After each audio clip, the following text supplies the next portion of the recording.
and it is time for It's Got to Be 5 o'clock somewhere. Excellent now week, what Ben. you got us this week? And so what I've got you this week, and I want to stress, this is not the light version, because Bud Light is over.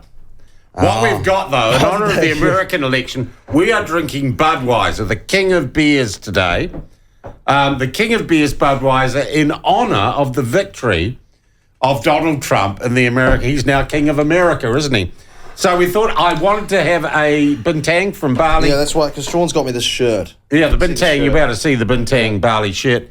But I couldn't get any beer to go with it. I picked that up on the beach. On the beach at Seminyak. Someone was selling it, I hope, rather than just it being in the sand. Yeah, that's right. No, someone came up and sold it to me in 30 okay, cents. excellent. Yeah. Cost me all of $5. So we're going to try Budweiser today, and I think this is going to be the taste of freedom, Ben. Yeah, it does kind of taste like the Star Spangled Banner. It does, doesn't it? That tastes like a Bruce Springsteen song. That makes me want to go out and invade a Middle Eastern country. Yeah, that makes me want to go with and search high-tech for the weaponry, black gold. doesn't it? Yeah, exactly. Hey, how you flat with a bunch of younger people, right? Yeah.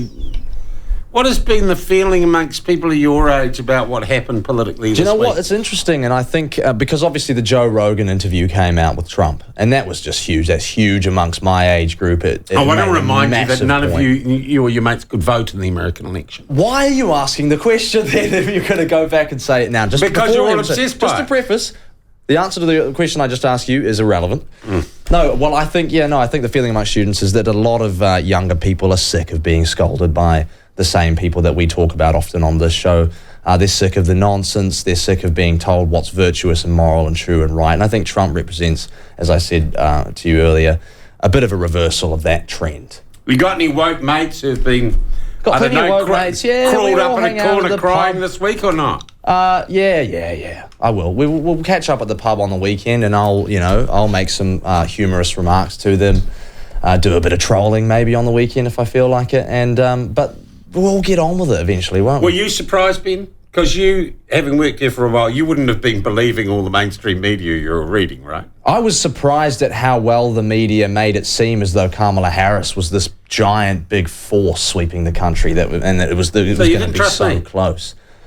No, I did trust. I was surprised at how well the US media were able to kind of portray that, that story. And then at the end of the day, it was a humiliating defeat for the Democrats. It was a landslide. There's no way absolutely humiliating. Yeah, I mean, it was not close at all.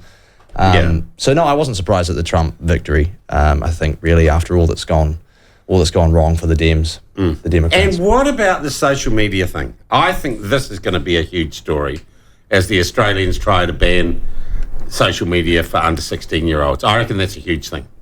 Yeah, and as I said earlier, off the bat, my immediate response is go ahead and do it. Because I think social media has evolved alongside with, has evolved in real time as we've been using it. And of course, kids have been using it as well. But if you dropped social media into a parent in the 1980s and said, oh, by the way, we've invented this device. You can learn, it's great. You can learn heaps of stuff. You can see anything in the world.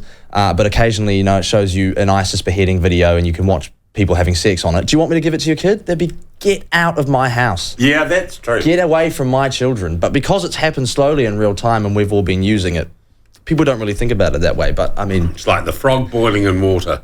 Yeah. Which is what they used to use for climate change.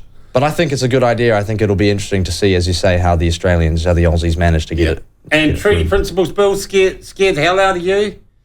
You're going to live in a fascist dictatorship? It's scary that there are people who don't think that those three principles make sense or are good ideas. Yeah, that is scary. Ben, lovely to have you back, mate. And thank you for a good week. We'll do it all again next week. There you go. It's 5 o'clock somewhere.